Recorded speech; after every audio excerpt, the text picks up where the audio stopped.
Welcome back. Before we begin, tell us, where in the world are you watching from today? We'd love to know. Now, get comfortable, take a deep breath, and let's dive into today's gripping story. Some choices arrive like a turn in the road you didn't see coming. They are small at first, a quiet tug at the wheel, a slow drift to the side. Emily Carter hadn't planned on making one of those choices that day. She didn't wake up wanting to change anything. She only wanted the hours to pass in an orderly way, the way you stack plates or fold towels, one on top of the other, neat and safe. But grief does not care for neat. It moves like water under a door, and it carries you places you did not mean to go. That morning, she folded the last of her late husband's shirts into a box. It took her all of 5 minutes and also 6 months. 6 months of walking past the same shut bedroom door. 6 months of pouring 2 cups of coffee out of habit and then tipping one down the drain because old habits don't vanish just because someone is gone. 6 months of silence pressing at the walls like fog that settles and never quite lifts. Her students never asked why her eyes always looked tired. They handed her drawings with rainbows and crooked hearts and stick figures holding hands. She thanked them and pinned each picture with care, a bright chain along the wall, a hallway of color to walk through. When the final bell rang, she would often stay at her desk for another hour, grading slowly, sharpening pencils that did not need sharpening, pretending she needed the extra time, pretending she was not simply trying not to go home. That Saturday, the sky wore a gray the color of a bruise. The streets were slick from the night's rain. Tires hissed. The world felt like it had lowered its voice to match hers. She ran errands because errands ask nothing from you. Bread, milk, eggs, a list with boxes to check. On the corner, by a light that always held too long, she saw a hand-painted sign. County Animal Shelter open today. The letters were uneven, bright amid the gray. She drove past it. Then she slowed without thinking. Then she turned around. She told herself she was just looking, just curiosity on a wet morning, nothing more. But deep down, under the calm, she wore like a coat. She knew she was searching for something to fill the quiet, not to erase what had been lost. Nothing could do that. She only wanted her hand to have something steady to hold. She wanted her heart to have a reason to beat that did not hurt so much. The shelter met her with noise. Metal doors clanged, hard sounds bouncing off cinder block walls. Dogs barked in layers, high, hopeful, loud, frantic, one voice folding into another until the air trembled. The smell of damp fur and bleach sat heavy. Fluorescent lights buzzed. A volunteer passed with a mop, humming a tune to no one. Emily walked the aisle, one kennel after the next, faces pressed to wire, paws scratching, tails thumping, eyes asking and asking. Some dogs bounced like rubber balls. Some wagged so hard their whole bodies curved. Some barked at the ceiling as if to argue with it. Row after row, the same chorus, the same rhythm. At the very end, in the last kennel by the far wall, the sound changed. It went quiet. Not a pause, not a breath between barks. Real quiet. A German shepherd filled the corner like a shadow. He sat pressed against the back wall, body tucked small for a dog his size, as if he wanted to disappear into the concrete where no one could find him and ask anything anymore. His ears slanted back just a little, not pinned, not relaxed. His coat lacked shine, the colors dulled by time and worry. His frame looked lean and still, a statue carved by a careful hand that had learned sadness. But it was his eyes that stopped her. They weren't bright with hope. They weren't wide with fear. They were hollow the way a house feels when the furniture is gone, when the rooms still hold a shape but the life has been lifted out. Not angry, not broken, just tired. A kind of tired that starts in the bones and settles there, the kind you cannot sleep away. Emily's body stilled. The voices around her, the barking, the clank and echo and hum faded to a thin thread. The edges of the room softened. All she could see was him. He did not look at her in the way eager dogs do, not a straight line from eyes to eyes. He seemed to look through her, past her, as if he recognized something and did not want to face it head on. Pain knows pain. Loneliness calls to its own kind across a distance and answers back without words.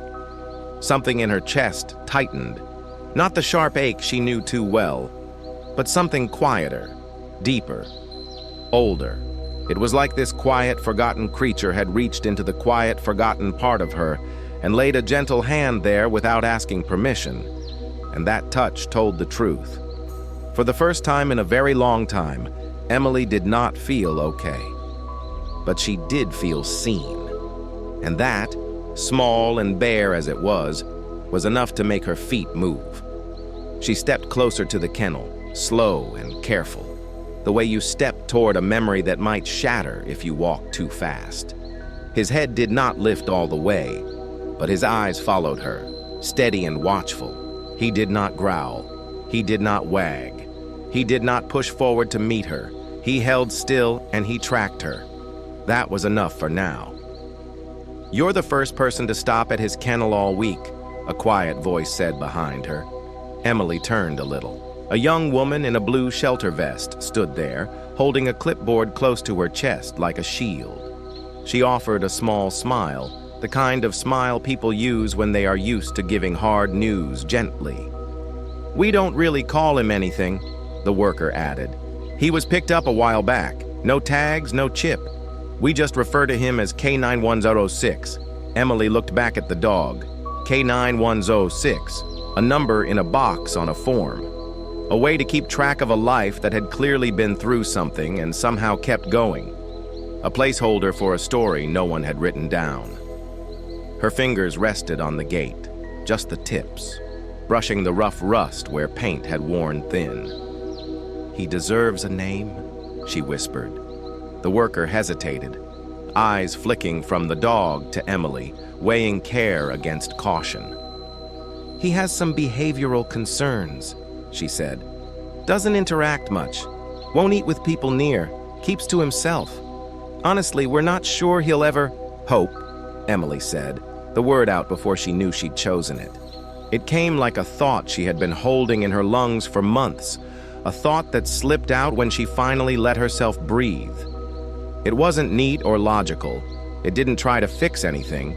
It just felt right inside her mouth, like the right key given to the right lock. The worker blinked, thrown off for a second. "I'm sorry. Did you say Hope?" Emily nodded, eyes still on the dog who had not moved, who had not blinked, who felt like a still lake with deep water under it. "Yeah, Hope," she said. "That's his name." Her voice stayed soft, but it held steady, as if she were naming something sacred.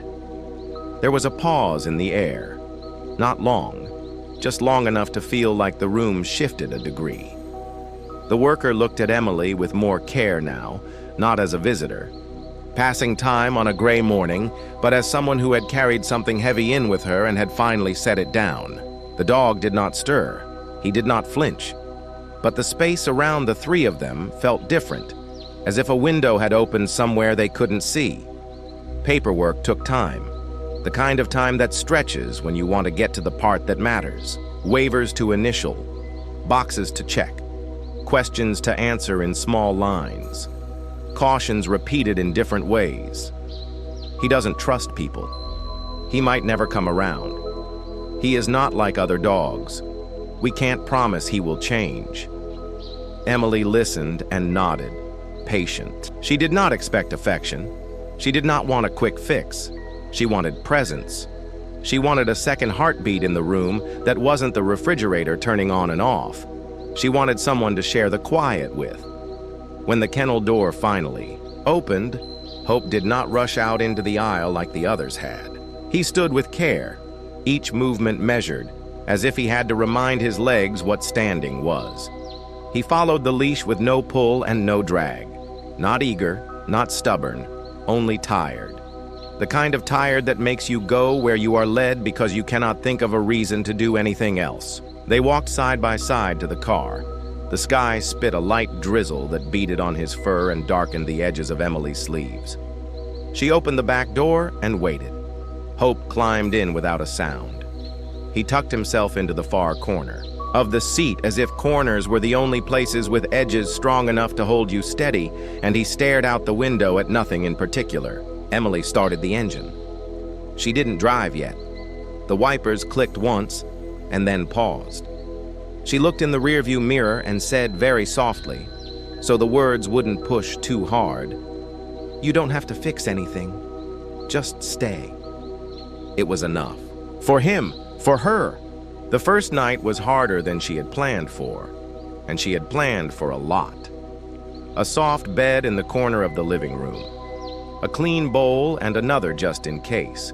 Two kinds of kibble because some choices are easier than others. A basket of toys.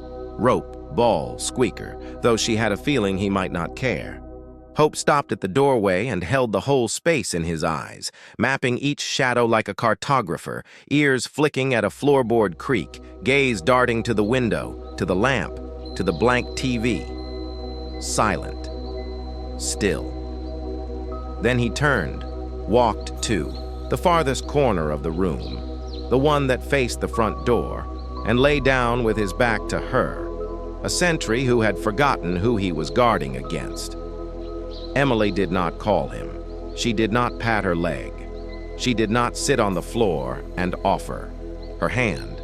She gave him what she had needed for 6 months and rarely got, room. She moved quietly, put water down, set the food where he could reach and she could retreat. She turned off the overhead light and left the lamp on, warm and low. When it was time to sleep, she did not go to the bedroom with its closed door. She took a blanket to the couch and laid it out, folding the edges like the corners of an envelope. From there, she could see him if she chose to, and he could see her if he chose to. She did not watch him. She let the room breathe. She wanted one message to float in the air between them, simple and plain. You are not alone in this house anymore. Hope did not sleep. She could hear it in the way his breathing never settled. He held himself half ready in case the next sound required him to be somewhere else. Emily did not sleep either. Not from worry, not from fear. They kept the same long watch from different corners of the same room. Two strangers who had lost too much, sharing a light that stayed on. Days slipped forward and held to a shape. Hope would not eat unless she left the room completely and waited long enough that he believed the quiet. He flinched at the rush of running water and stood stiff until the sink clicked off. Sometimes he stared at the door with a focus that hurt. To look at, like he was waiting for someone who would never step through, like the door owed him an answer it could not give. Emily made her choices slow. She did not crowd him. She sat in a chair and read in the evenings. Not to him, but near him. Voice low, cadence even. The way she read to first graders who needed the rhythm more than the words. Children's books, mostly. Simple stories because the world had not been simple in a long time. One night she opened Charlotte's Web. Her finger traced each line as if touching the print helped stitch something inside her. She came to the sentence, "You have been my friend," replied Charlotte. That in itself is a tremendous thing. The words hovered between them like a note from a violin, thin and bright, a sound that makes you stop what you're doing without knowing why. Emily didn't pause. She didn't look up to check if the words had crossed the space. She kept reading. Steady, but she felt it. A shift like wind moving through a curtain. Claws brushed the floorboards with the slightest scrape. A small weight changed its shape on the rug. Hope lifted his head. For the first time in any of her readings, he did. Not curl tighter, did not turn himself into a smaller thing. He turned just his head, only that, until his eyes faced her. His ears did not perk. His body did not soften yet. But his eyes found her, not with fear, not with suspicion, with attention, with a thin thread of curiosity that could be broken by a wrong move or a harsh sound. It wasn't a leap. It wasn't a tail thumping on the floor. It was small. It was steady. It was a decision, shaky but real, to notice that her voice kept a promise each night, to answer with stillness instead of retreat, to listen. In that quiet, soft-edged moment, Emily felt something as faint as a heartbeat pass between them. Not loud, not bright, just true. The next morning, she found the food bowl empty and the water halfway down. No crumbs scattered, no signs of rush. Later that day, he stood a little closer in the kitchen doorway, not inside the room, but one step, nearer the line. That evening, when she sat on the floor with a book and a cup of tea cooling faster than it should, he did not turn away. Emily did not smile all the way, not yet. But a knot in her chest loosened the width of a finger. A breath she had been holding like it was her last finally slipped out. Healing does not come in a blaze. It comes in inches. It comes as stillness and patience and presence. Two lives choosing to stay long enough to remember trust. The rain came. Back in the late afternoon, the kind that starts like a memory tapping on the windows. Tiny threads of sound stitching along the glass. The sky darkened a shade. Then thunder rolled from far away, a low rumble that crawled across the neighborhood and pressed its back against the house. Emily sat on the living room floor, her spine leaning into the couch, a book open, her tea gone from warm to cool. The first sharp crack of thunder hit like a door slammed in a hallway, and the air jumped. Hope startled. Not a leap, not a bark. His whole body tightened like a rope pulled at both ends. His ears flattened. His eyes shot from window to door to ceiling, measuring exits that did not exist, mapping threats he could not see. He started to pace, back and forth, wearing a thin path into the rug that wasn't there yet. Like a thought you can't put down, circling and circling until it makes its own trench. Emily did not stand. She did not speak his name. She did not reach out, because reaching can feel like catching, and catching can feel like a trap. She set her cup aside with a small sound on the table. Then she slid from her sit into a soft curl on her side, slow as a leaf falling, making herself smaller, making no demands. She let her hands open and rest on the floor between them, palms visible, empty, offering nothing and everything. "I'm right here," she whispered, not to calm him, not to fix him, just to be there. Hope froze mid-step.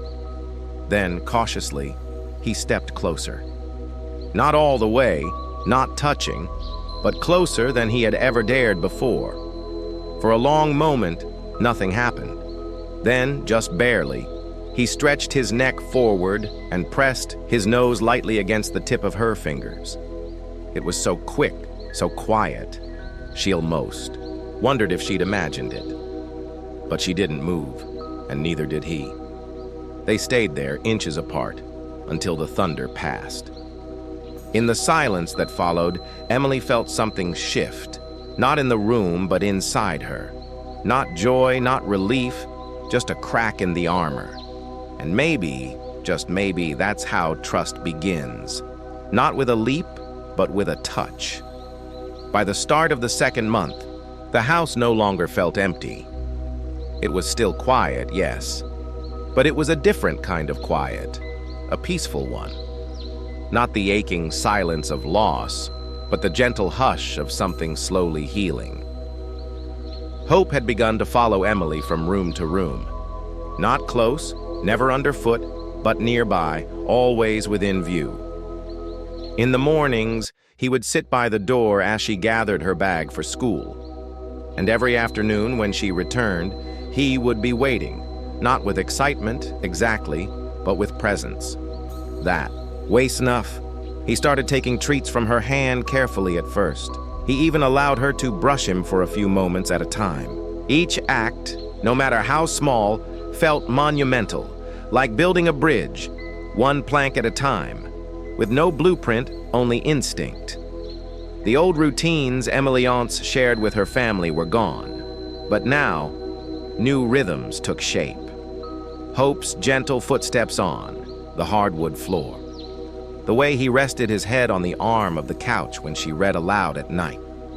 The way he blinked slowly at her as if to say, "I see you. I'm still here too." Her students began to notice the change. "You look lighter, Miss Carter," one of them said. Emily smiled softly and nodded. "I think I'm learning how to breathe again," she replied. And beside her, at the foot of the couch, Hope slept, quiet, steady, whole. It was a quiet Sunday afternoon, sunlight soft, the air warm with early spring. Emily and Hope walked their usual path through the park, side by side in easy silence. Hope trotted confidently, more at ease now, his leash loose between them. Emily spoke to him gently, as she often did, her voice light, her heart lighter than it had been in months. That day, the sun filtered through budding trees and birdsong danced on the breeze. Emily laughed at something Hope did, a little head tilt he'd picked up when confused. And then, mid-sentence, her steps faltered. She froze. A sharp, sudden pressure bloomed in her chest. She gasped. One hand clutched at her collarbone. The other fumbled for balance, and then, like a curtain falling, she collapsed onto the sidewalk. Hope stopped instantly. He turned back, nudged her shoulder gently with his nose. No response. His ears twitched, his breathing quickened, and then panic.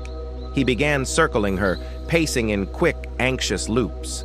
Cars passed just yards away, unaware. The world went on indifferent. But Hope didn't freeze, didn't retreat. Instead, he ran into Thief Street. He barked loud, sharp, desperate. Not once, but again and again, standing firmly in the middle of the road, blocking traffic. A car screeched to a stop. The driver, a woman in medical scrubs, jumped out, eyes wide. "Oh my God," she whispered. Rushing toward Emily's body, Hope stayed close, watching her every move. Tense, but not aggressive, protective. Emily lay motionless, but she wasn't alone. Hope was there, just like she had been for him. The woman in scrubs knelt beside Emily, too, fingers pressed gently to her neck. "She's breathing," she said aloud, more to herself than to anyone else. "But her pulse is faint." Shep pulled out her phone with one hand while using the other to stabilize Emily's head. 911. "I have an unconscious woman, possibly cardiac, at Riverside Park. She's not responsive. Yes, she's breathing. Please hurry." Hope stood just feet away, unmoving. He didn't growl, didn't bark, but his entire body was alert, still, rigid, guarding. His eyes never left Emily's face. When the ambulance arrived minutes later, the EMTs poured out with practiced urgency. The medic who'd first found Emily stepped aside, giving quick, clipped details. Hope tensed as the strangers surrounded her, hands touching, voices firm. One of them tried to move him away, gently, but he growled low, not out of aggression, but warning. The medic raised a hand. "No, let him stay. He's not the problem. He's the reason she's alive." As they loaded Emily onto the stretcher, Hope followed step by step, never more than a pace behind. They opened the back doors to the ambulance. "Family?" one of the paramedics asked. The medic glanced at Hope, then nodded. "Yeah, he's with her." They lifted her in. Hope jumped up behind them without hesitation and settled on the floor beside her, nose resting just near her shoulder.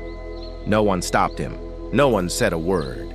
Inside that small, rushing ambulance, there was only the steady sound of a heartbeat monitor and the quiet presence of a dog who had once been forgotten, now refusing to let go of the one person who'd remembered him. Emily woke to the steady beeping of machines and the sterile scent of a hospital room. For a long moment, she couldn't remember why she was there. Everything was hazy, floating somewhere between a dream and a memory. Then she felt it. A warm weight curled at her feet. Hope.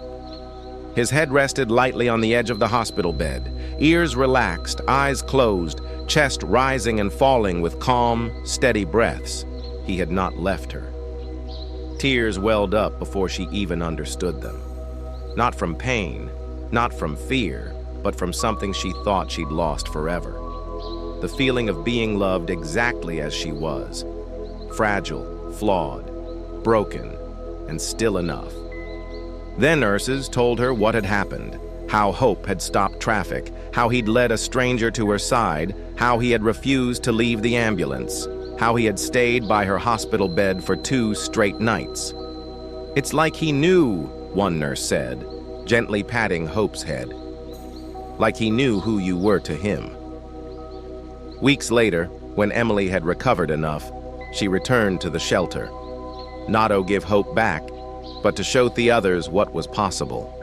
Volunteers and staff gathered as she walked through the familiar hallway, Hope by her side, head held high. He didn't cower anymore. He didn't hide. He walked with purpose, calm, proud, whole. Near the back wall, something new had been installed. A small bronze plaque, simple but powerful.